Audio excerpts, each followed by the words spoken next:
अस्सलामुअलैकुम। आप सबको इस चैनल में वेलकम किया जाता है। इससे पहले जो हमने एग्जांपल की थी वो हमने beta one and beta not मतलब एस्टिमेटर फाइंड किए हैं with the help of economics example. हमने कंजम्पशन और इनकम ली थी, ठीक है। आज हम एक और एग्जांपल करते हैं। हमें क्वेश्चन गिवन है प्राइजेस ऑफ एक्स, जिसको हमने एक्स से डिनोट किया है, ठीक है। ये हमारे पास डिफरेंट प्राइजेस है, हमें डेटा गिवन है। और क्वांटिटी डिमांड ऑफ एग्स, ठीक है। इधर हमारे पास quantity demand of eggs given है, जिनको क्वांटिटी डिमांड को हमने वाई से डिनोट किया है, ठीक। इसमें हमने फाइंड करना है y equal to beta naught. हमें इक्वेशन गिवन है,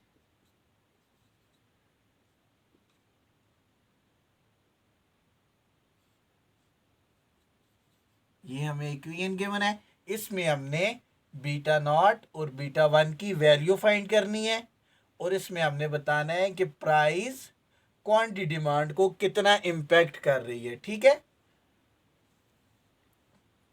इस क्वेश्चन का जो फर्स्ट पार्ट है, इसमें हमने इस इक्वेशन के एस्टिमेटर फाइंड करने हैं।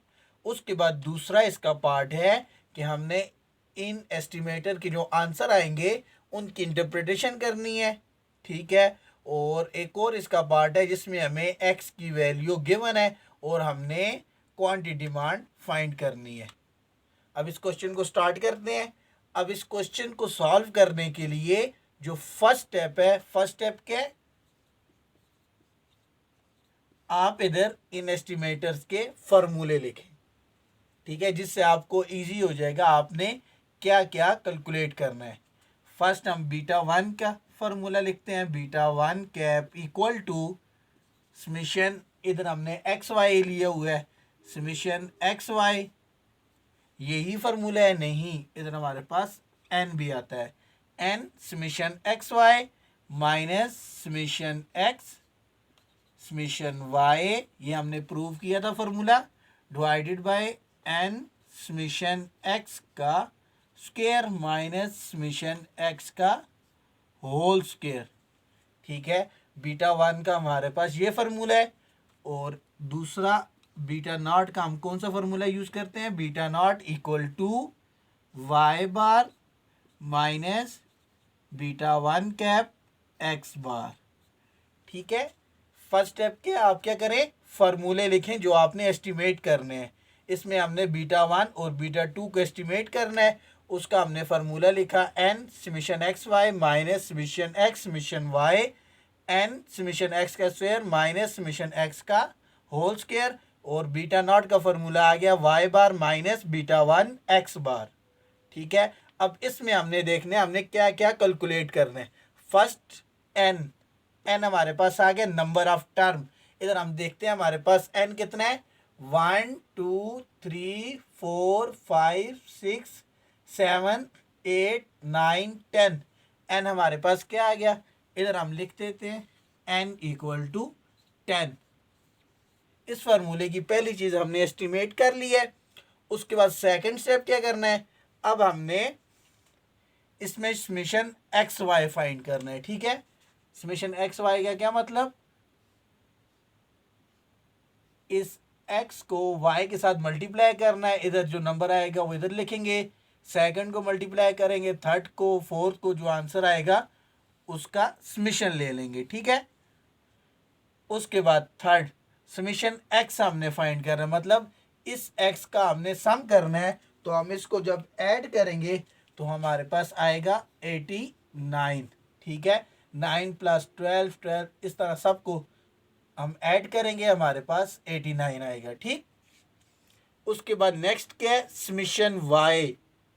अब समेशन वाई क्या है, इस वाई के वाली नंबर को जो कॉलम है हमारे पास, इसको हमने ऐड करना है। जब इन सब को आपस में ऐड करेंगे तो हमारे पास आएगा 638, ठीक है। जब इन सब का टोटल करेंगे हमारे पास आएगा 638 इज कॉल्ड समेशन वाई। जब इस सब को हम इस सब का हम टोटल करेंगे तो हमारे पास आएगा 89। इसका मतलब क्या है, समेशन एक्स, ठीक है। उसके बाद n हमने फाइंड कर लिया है। उसके बाद नेक्स्ट हमने समेशन x का स्क्वायर फाइंड करना है, ठीक है। तो समेशन नेक्स्ट हमारा कॉलम क्या होगा, समेशन मतलब x का स्क्वायर, ठीक है। इसके बाद हमारे पास होगा समेशन x का स्क्वायर, ठीक है। अब इनको एस्टिमेट करते हैं। अब समेशन एक्स वाई हमारे पास कैसे आएगा, एक दो नंबर हम करते हैं, 9 मल्टीप्लाई बाय 69, तो ये हमारे पास आएगा 621, ठीक है। इसी तरह सेकंड वाले नंबर को 12 मल्टीप्लाई बाय 76, तो हमारे पास आएगा 912, ठीक है। इसी तरह आपने 6 multiply by this, 10 multiply by this, आपके पास नंबर आते जाएंगे। जब उनको आप ऐड करेंगे, उनका टोटल करेंगे, टोटल करके हमारे पास जो टोटल आएगा 5764, ठीक है। इसमें हमने क्या किया, x वाले कॉलम को y वाले कॉलम के साथ मल्टीप्लाई किया, फिर उसके बाद जो हमारे पास आंसर आए उनका हमने टोटल करके लिख लिया y 565764, ठीक है। उसके बाद नेक्स्ट हमने क्या करना है, इस x का हमने क्या करना है, स्क्वायर लेना है। अब 9 का स्क्वायर हमारे पास क्या आता है, 81, ठीक है। फिर उसके बाद 12 का हमारे पास क्या आता है, 144, ठीक है। इसी तरह 6 का हमारे पास क्या आता है, 36। इसी तरह 10 का हमारे पास आता है जी 100। इसी तरह हर नंबर का हमने स्क्वायर लेना है। इधर हमारे पास एक कॉलम बन जाएगा, जो कॉलम बनेगा उसको हम ऐड करके उसका जो टोटल आएगा वो इधर नीचे लिख देंगे, तो हमारे पास टोटल आएगा 835, ठीक है। हमारे पास जो टोटल आएगा इस कॉलम का वो आएगा 835। अब इस फार्मूले की तमाम चीज़ें हमने फाइंड कर ली हैं।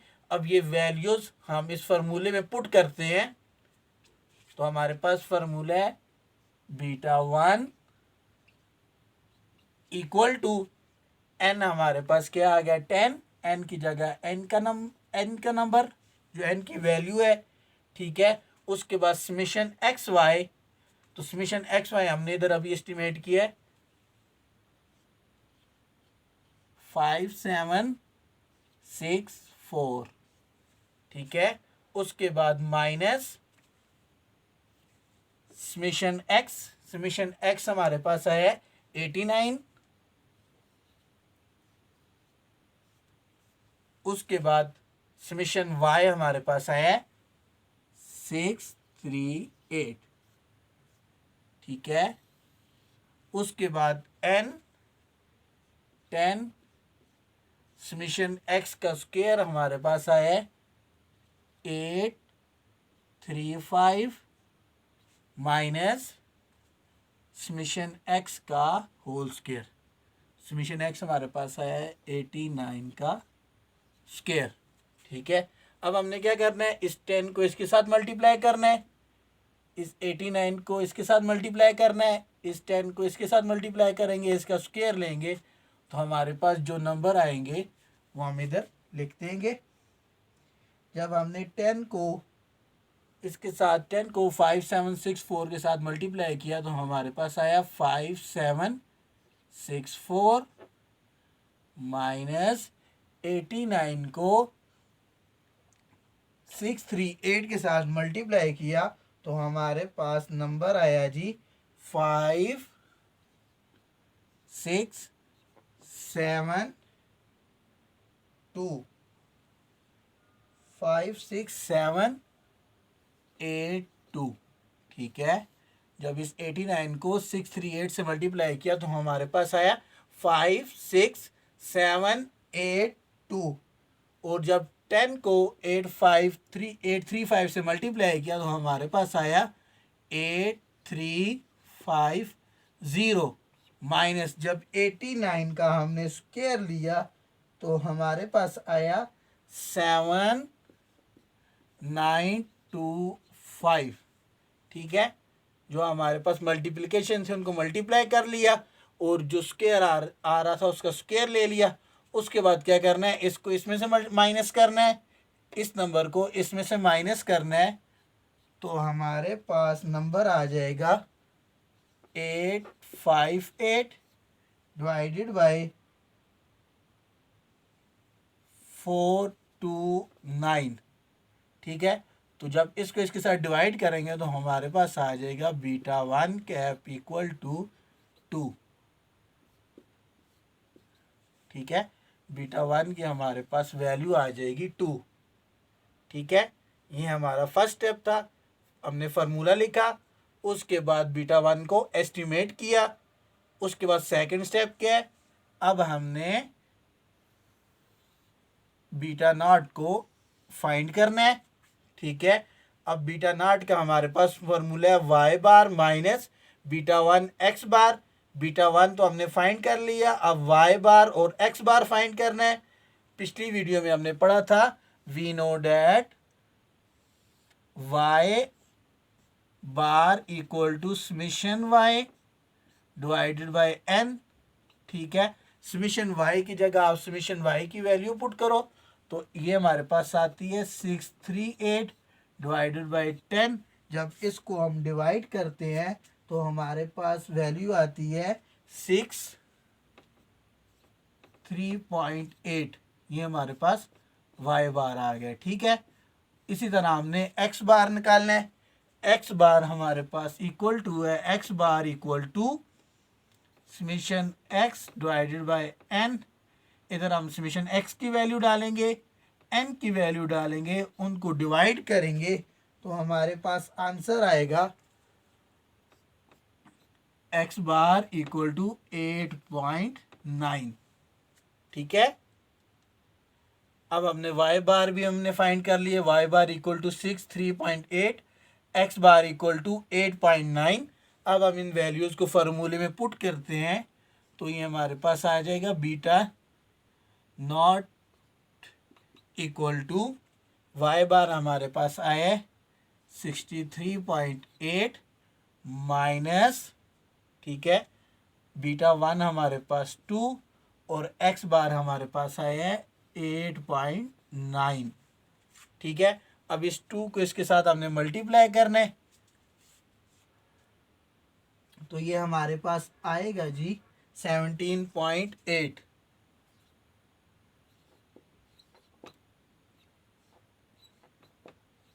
ठीक है, उसके बाद 63.8 में से 17.8 को माइनस करेंगे तो हमारे पास बीटा नॉट की वैल्यू आएगी 46।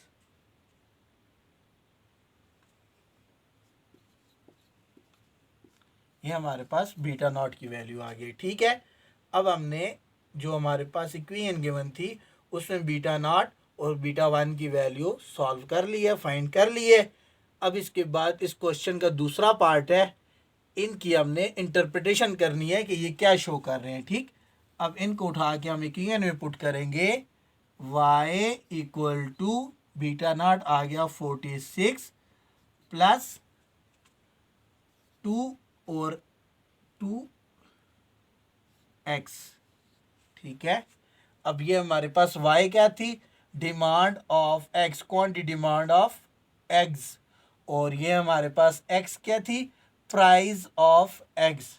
ठीक है, अब हमने ये बताना है कि ये बीटा नॉट एंड बीटा 1 क्या शो कर रहे हैं। ठीक है, अब हम इनकी इंटरप्रिटेशन ऐसे करेंगे कि जब हमारे पास x में 1 यूनिट चेंज आए तो हमारे पास प्राइस में 1 यूनिट चेंज आए तो हमारे पास क्वांटिटी डिमांड में 2 यूनिट चेंज आएगा और पॉजिटिव। ठीक है, मतलब अगर हमारे पास प्राइस 1 यूनिट इंक्रीज हो तो हमारे पास quantity demand of x 2 unit increase होगी।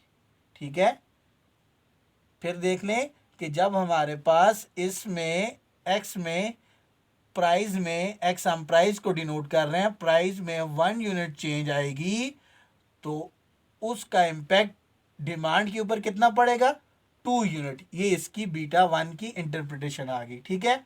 उसके बाद बीटा नॉट की इंटरप्रिटेशन, जब हमारे पास प्राइस का इम्पैक्ट ज़ीरो होगा, प्राइस का कोई इम्पैक्ट क्वांटिटी डिमांड के ऊपर नहीं होगा, तो उस टाइम हमारे पास क्वांटिटी डिमांड ऑफ एक्स 46 होगी, ठीक है।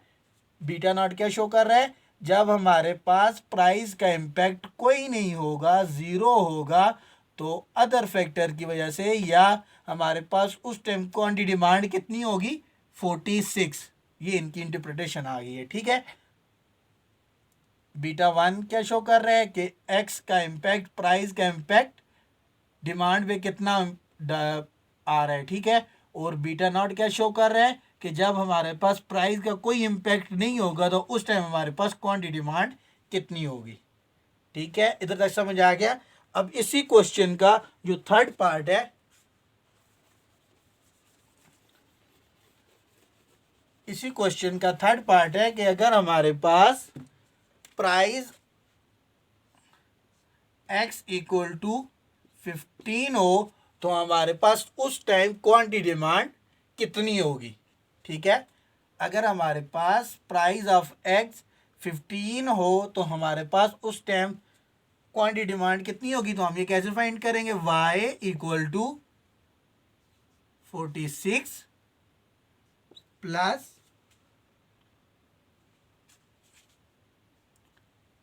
2, और इधर हम क्या पुट करेंगे, इधर हम x की वैल्यू हमारे पास क्या आई थी, x हमारे पास 15, ठीक है।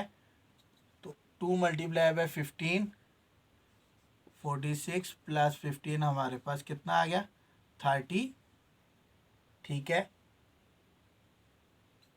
जब 46 प्लस 30 तो हमारे पास कितना आ गया, 76।